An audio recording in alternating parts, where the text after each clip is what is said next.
दोस्तों, चांद पर जीत हासिल करने के बाद भारत का लैंडर विक्रम और रोवर प्रज्ञान इस समय चंद्रमा पर गहरी नींद में सो चुके हैं, क्योंकि इस वक्त वे चांद के जिस दक्षिणी ध्रुव पर मौजूद हैं वह अंधेरी रात है और इतना अंधेरा छाया हुआ है कि अगर आप दक्षिणी ध्रुव पर लैंडर के पास खड़े भी रहे तो भी आप विक्रम लैंडर को नहीं देख पाएंगे। और वहाँ तापमान धीरे धीरे बढ़ते हुए 210 डिग्री सेल्सियस तक पहुंच चुका है। ऐसे में लैंडर और रोवर के इंस्ट्रूमेंट का सौर ऊर्जा के बगैर काम करना बहुत ही मुश्किल है। इसलिए इसरो के वैज्ञानिक ने चंद्रयान-3 के सारे उपकरणों को बंद कर दिया है। और जैसा कि आप जानते हैं कि चांद पर पृथ्वी के 14 दिन के बराबर एक दिन और 14 दिन के बराबर एक रात होती है। और ऐसे में 22 सितंबर के दिन विक्रम और प्रज्ञान पर पहली सूरज की रोशनी पड़ेगी, यानी दक्षिणी ध्रुव की अंधेरी रात खत्म होकर फिर सवेरा होगा। ऐसे में इसरो के वैज्ञानिक ये उम्मीद कर रहे हैं कि 22 सितंबर को भारत के ये दो वीर फिर जाग उठेंगे और अपने सेकेंड रिसर्च मिशन की शुरुआत करेंगे। चंद्रयान-3 के विक्रम और प्रज्ञान चांद पर जमा देने वाले ठंड को सहन कर पाएंगे या नहीं, ये तो वक्त ही बताएगा।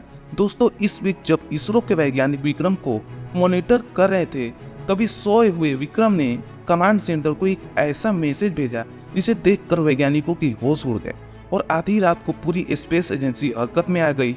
जिसके ठीक बाद चंद्रयान-2 के ऑर्बिटर ने भी चांद पर खड़े विक्रम लैंडर के साथ एक ऐसी रहस्यमयी चीज की फोटो भेजी जो देखकर आपके भी रोंगटे खड़े हो जाएंगे।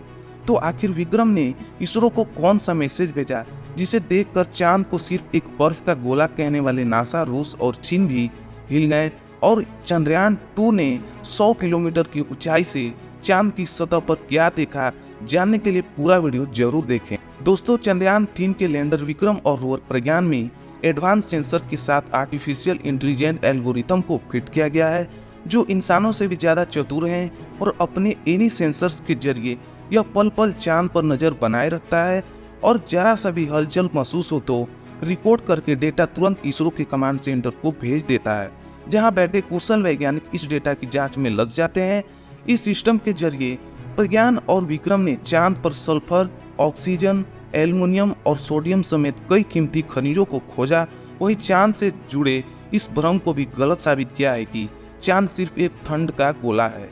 दरअसल विक्रम लैंडर में चांद सरफेस थर्मोफिजिकल एक्सपेरिमेंट नाम का एक यंत्र हुआ लगा है, जिसने सोने से पहले चांद की सतह में अपना ड्रिल चलाई थी और इक्विपमेंट को अंदर भेजकर इस बात का खुलासा किया था कि दिन के वक्त चांद की सतह इतनी गर्म होती है कि अगर इंसान बिना चप्पल के पैर रखे तो पैर भी जल जाए, क्योंकि चांद की सतह का तापमान 60 डिग्री होता है। वही यह सतह के सिर्फ 8 सेंटीमीटर नीचे 10 डिग्री तक ठंडी रहती है। और चांद का यह टेम्परेचर सिस्टम अपने आप में बड़ी पहेली है, जो चांद को देखकर ठंडा गोला कहने वाले नासा वैज्ञानिकों को भी चौंका चुका है। इस ऐतिहासिक खोज के बाद जहाँ एक तरफ प्रज्ञान रोवर अपना काम पूरा करके सो चुका था, वहीं विक्रम को सुलाने की तैयारी चल रही थी, तभी वैज्ञानिकों ने देखा कि इस बार लैंडर में ईंधन बचा हुआ है, बैटरी भी फुल चार्ज है और 22 सितंबर के दिन ये फिर उठ जाएगा या नहीं ये तो पता नहीं। तो क्यों ना हम इसे चांद की थोड़ी और सैर करवाएं, जिससे हमें पता भी चल जाएगा कि विक्रम हमारे फ्यूचर चंद्रयान मिशन के लिए योग्य है या नहीं। इसी सोच के साथ वैज्ञानिकों ने तुरंत विक्रम के 2 इंजन चालू कर दिए और देखते ही देखते चांद की सतह से 40 सेंटीमीटर ऊपर उठ गया। इसके बाद इसके एल्गोरिथम ने सेंसर्स के जरिए अपने लिए दूसरी लैंडिंग साइट को खोजी और करीब 40 सेंटीमीटर दूर जाकर इसने सतह पर दूसरी बार अपने कदम रखे। हॉप एक्सपेरिमेंट नामक इस कोशिश से इसरो के वैज्ञानिक समझ गए कि एक बार लैंडिंग करने के बाद विक्रम फिर से लैपटॉप करने में सक्षम है और अब भविष्य में सैंपल कलेक्ट करने के लिए मून मिशन में इसरो विक्रम को ही भेजने वाला है। खैर दोस्तों, इस जीत के बाद जहां इसरो में खुशी का माहौल था, वहीं नासा और रूस चीन में सन्नाटा छाया हुआ था, क्योंकि रूस तो पहले ही चंद्रयान-3 से आगे निकलने की कोशिश में लूना 25 क्रैश करवा बैठा था, जबकि नासा और चीन ने इतने मून मिशन के बावजूद भी इसरो जितना डेटा कलेक्ट नहीं कर पाया था। हालांकि अब वह पल आ चुका था कि इसरो के वैज्ञानिक विक्रम के इंजन को बंद करके गहरी नींद में सुला दे, जिसके लिए वो विक्रम के उपकरणों को बंद करने में लग गए। लेकिन अचानक विक्रम के सेंसर्स को अपने पास हलचल महसूस हुई और विक्रम के एआई रोबोट ने एक झटका महसूस किया, जिसकी डेटा भेजते हुए लैंडर ने इसरो को संदेश भेजा और कहा कि यहाँ कुछ ऐसा हो रहा है जिससे मेरे पैर हिल रहे हैं और मैंने एक झटका महसूस किया। साथ ही उसने अपने इक्विपमेंट फॉर एक्टिविटी उपकरण को भी काम पर लगा दिया, जहां इसरो के वैज्ञानिक भी केल्सा से आई डाटा लेकर इसी खोज में लग गए कि आखिर वहां क्या हो रहा है। कहीं कोई एलियन आकर विक्रम से छेड़खानी करने की कोशिश नहीं कर रहा है, या फिर वो मून क्रैक तो नहीं जिसके कहर के बारे में हम सदियों से सुनते आ रहे हैं। दरअसल जैसे पृथ्वी की सतह पर भूकंप आता है, ठीक वैसे ही चांद की सतह पर आने वाले भूकंप को मून क्रैक कहते हैं। और ये भूकंप पृथ्वी जैसे नहीं होती है, क्योंकि यहाँ पृथ्वी पर ज़्यादा से ज़्यादा कुछ मिनटों तक भूकंप आते हैं। वहीं चांद पर करीब आधे घंटे से पौने घंटे तक समय समय के अंतराल पर पृथ्वी के भूकंप झटके लगते हैं। हालांकि इसकी अवधि इतनी ज़्यादा क्यों होती है, यह बात आज भी रहस्य बनी हुई है। लेकिन कुछ वैज्ञानिकों का कहना है कि चांद पर कुल 4 कारणों की वजह से भूकंप आते हैं। पहला, पृथ्वी के गुरुत्वीय प्रभाव की वजह से भूकंप आता है। दूसरा है बड़े बड़े उल्का पिंडों की बारिश की वजह से चांद की खोखली धरती में कंपन पैदा होता है। तीसरा है दिन खत्म होने के दौरान ठंड की वजह से धरती सिकुड़ने और दिन की शुरुआत होने के दौरान सूरज की किरण की वजह से धरती के एक्सपेंड होने से भूकंप आना।